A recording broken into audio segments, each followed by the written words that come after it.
Where did those 50 years go? Welcome back to Still Groovy, the show about good living, hard-won wisdom, and staying hopeful in a broken world. I'm Sunshine, and this is my Marty. Today we're talking gadgets, gizmos, and why being a gray-haired geek might be the best thing that ever happened to you. Marty has 10 servers in the basement, and I still have to ask him to fix the TV remote, so I feel very qualified to host this conversation. To be fair, the remote is a legitimate engineering failure. It needs 3 buttons pressed in the right order, just to watch the news. That is not a remote. That is a puzzle box. Technology should serve you, not confuse you. If a tool requires a manual every time you use it, that is a bad tool. Full stop. We get letters from people our age who say they feel left behind. Their grandkids sigh at them. They feel stupid, and I want to say you are not stupid. The industry just stopped caring about you for about 30 years. Here is something worth knowing. The part of your brain that learns new things does not retire when you do. Neuroplasticity, your brain's ability to build new connections, continues well into your 70s and 80s.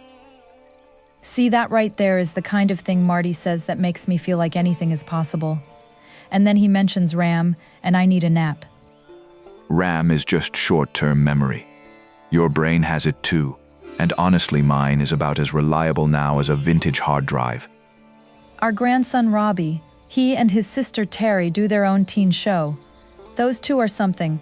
Robbie told Marty last summer that Marty knows more about computers than anyone his age he's ever met. And then he said, "No offense, Grandpa," which was very sweet and also slightly devastating. But here's the truth underneath that. Marty did not grow up with this stuff either. He learned it on purpose, because he decided curiosity was going to be his superpower. When I was stuck at home after the transplants, I had time and I had a dial-up connection and I had absolutely nothing to lose, so I just started pulling things apart to see how they worked. That is the most Marty sentence ever spoken. The man came home from a transplant and immediately wanted to know how the hospital monitors were calibrated. They are fascinating in my defense. So let's talk practically, because people write in and say, where do I even start? The stores are overwhelming. The salespeople are 22, and everything has a subscription now. Start with one problem you actually have, not a gadget you saw advertised, a real friction point in your daily life. What slows you down, worries you, or costs you effort it shouldn't. For me, for years, it was forgetting things I meant to tell the kids. I'd think of something important at 2 a.m, and by breakfast it was gone. A $5 voice recorder on her nightstand solved it completely. No app, no cloud, no subscription. Just press the button and talk. Life-changing, genuinely. I have recorded grocery lists, song ideas, things I want to say to the grandkids, and at least one full monologue about a raccoon situation near the garden. The raccoon situation required the Kubota. Eventually, that is a separate episode. What about smartphones? Because that is the big one. People feel like they are either all in or completely lost. A smartphone is a pocket computer, a phone, a camera, a map, a library, and a medical alert device all in one. The learning curve is real, but the payoff is enormous, especially if you live rurally like we do out here in Mallorytown. 33 acres. The nearest hospital is not close. I want to be able to call for help if Marty is out on the tractor and something goes wrong. That phone is not a toy. That phone is a lifeline. And the cameras on modern phones are genuinely remarkable. I document everything in the garden, every server repair, every project. I have a visual record of 15 years of this property, and it has saved us more than once. He showed the insurance company photos of the barn roof from 4 years before the damage, taken on a phone. Settled a claim that could have been a nightmare. If you are nervous about a smartphone, go into the settings and make the text larger immediately. About 70% of people who say they can't use a phone just need bigger text and a brighter screen. That is such a good tip, and nobody tells you. You buy the phone, the tiny text defeats you, and you conclude you're not a phone person. You're a small font victim. The other thing worth knowing, you can ask the phone questions out loud. Hey, how do I get to the pharmacy? It will tell you. It is not perfect, but it is remarkably useful when your hands are full. I talk to Marty's AI sometimes. He set one up on his supercomputer downstairs.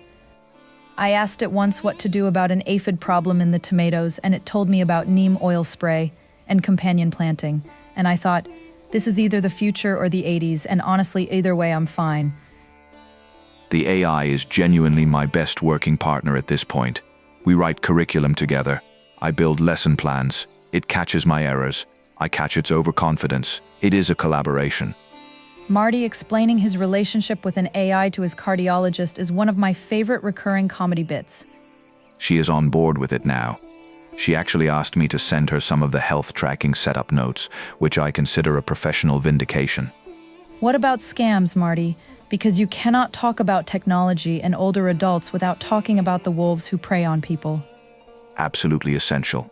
Here is the rule I want everyone to hold on to.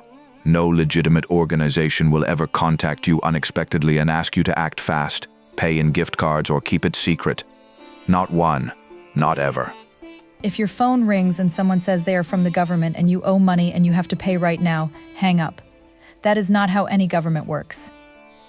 I watched this world up close when I was running Maxell on the Toronto Stock Exchange in the 80s.